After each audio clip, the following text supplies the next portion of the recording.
북한의 금강산 관광지군의 남한 정부 시설인 소방서를 철거한 것으로 나타났습니다. 정부는 북한의 손해배상 소송 등 필요한 법적 조치를 취한다는 입장이지만 현실 가능성은 매우 낮다라는 게 중론인데요. 그런가 하면 우리 군이 북한의 최전방 초소, 즉 GP 복원에 대응해 특공연대를 비무장지대 경계 근무에 투입하는 방안을 검토 중인 것으로 알려졌습니다. 자, 우리 장병들의 안전 보장을 위한 조치라는데 네티즌들은 북한의 손해배상을 청구할 수는 있지만 실제적으로 돈을 받을 수 없는 만큼 양산에 거처하고 있는 문재인에게 이 비용을 청구해야 한다는 목소리들을 내고 있습니다. 심상치 않아 보이는 북한의 동향 그리고 우리 군의 대응 소식 잠시 후 보도합니다.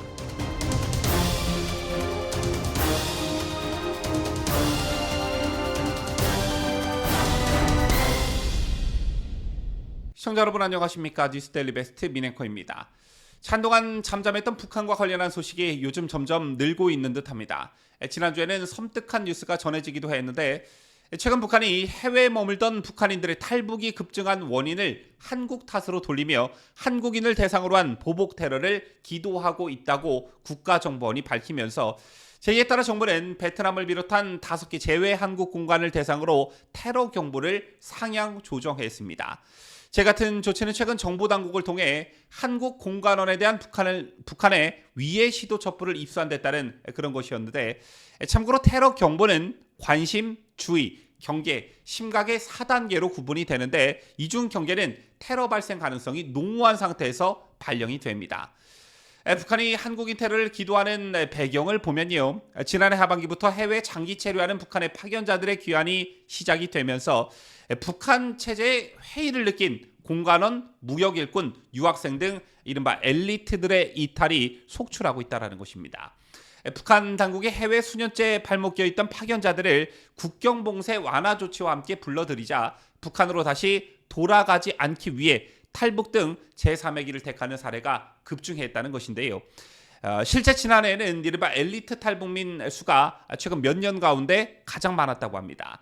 지난 1월 통일부 당국자는 지난해 국내 입국 탈북민 규모를 196명이라고 발표하면서 코로나19 상황이 해제되면서 해외에 장기 체류하고 있던 외교관, 주재원, 유학생들의 귀국이 본격화됐는데 장기간의 자유세계 경험을 한 이들은 귀국에 많은 부담을 느꼈다라고 설명한 바 있습니다. 그리고 최근 김정은이 남측을 적대 국가로 규정하고 공세를 강화하는 것도 북한의 테러 기도에 영향을 주었다는 분석입니다.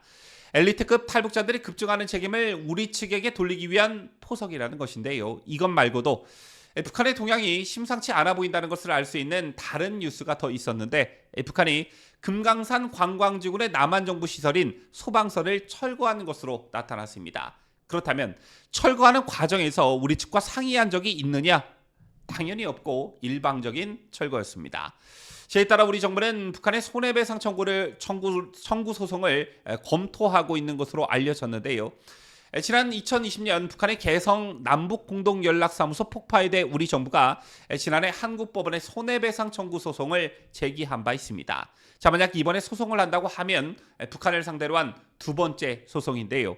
하지만 현실적으로 돈을 받아내기는 어려운 실정이죠.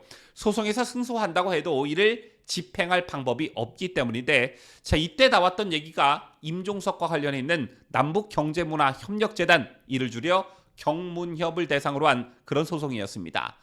2008년 대북 송금이 막힌 이후 경문협은 북한에 지급해야 할 저작권료 약 18억 원을 법원에 공탁한 상태입니다. 자, 이를 활용하자는 것인데, 하지만 법원이 이것에 대해 부정적인 입장을 보이고 있습니다. 자, 이 금액을 집행하는 것에 대해 법원은 저작권료가 사유재산이기 때문에 이를 국가 책임에 해당하는 배상금으로 지불하기는 어렵다는 입장을 보이고 있는 것으로 전해졌습니다. 실제 최근 이와 관련한 소송에서 원고가 패소하기도 했는데요. 지난 2월 14일 서울 동부지법에서는 국군 포로인 고 한재복 씨 등 2명이 경문협을 상대로 손해배상액을 지급하라며 낸 소송에서 청구를 기각한 바 있습니다. 피압류 채권을 가지고 있는 주체가 아니다라는 점을 언급했는데, 남한 헌법상 북한이 독립국가도 아니며 그렇다고 법적 주체가 될 수 있는 비법인 사단 등 다른 유형으로 인정할 수 있는 증거도 부족하다는 그런 설명이었습니다. 또 법원은 경문협 산하에 있는 남북 저작권 센터와 북한의 저작권 사무국이 거래 중개업자의 일종의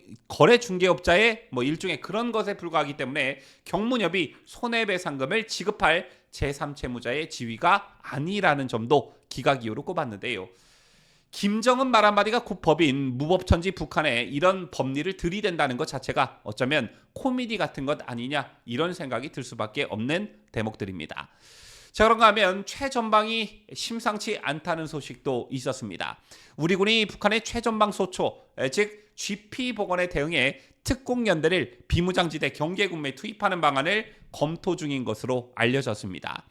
북한은 작년 11월 9.19 남북군사합의 전면 폐기를 선언한 후에 군사합의에 따라 폭파 및 철수한 11개 GP 복원에 나선 바 있습니다.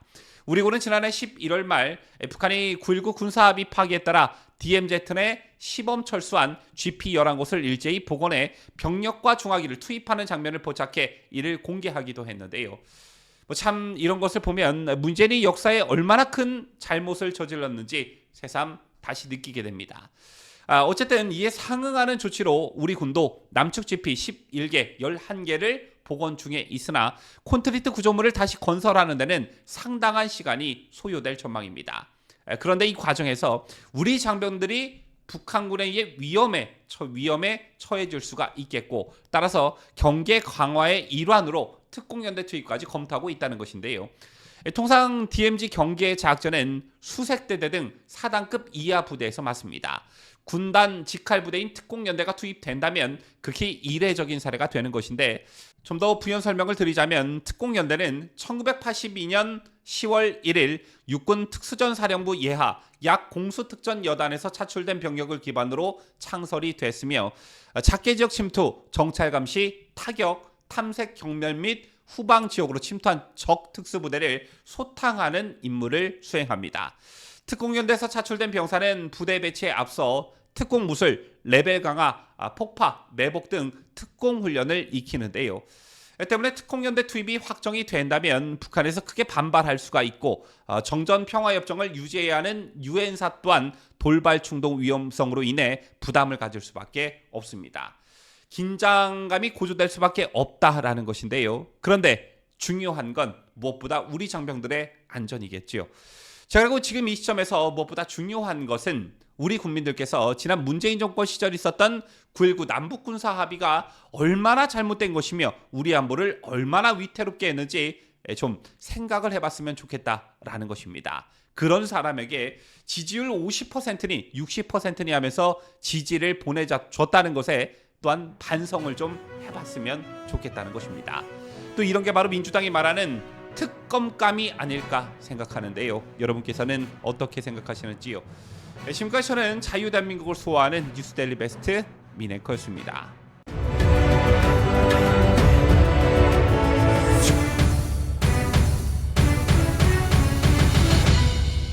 함께해요. 뉴스데일리 베스트.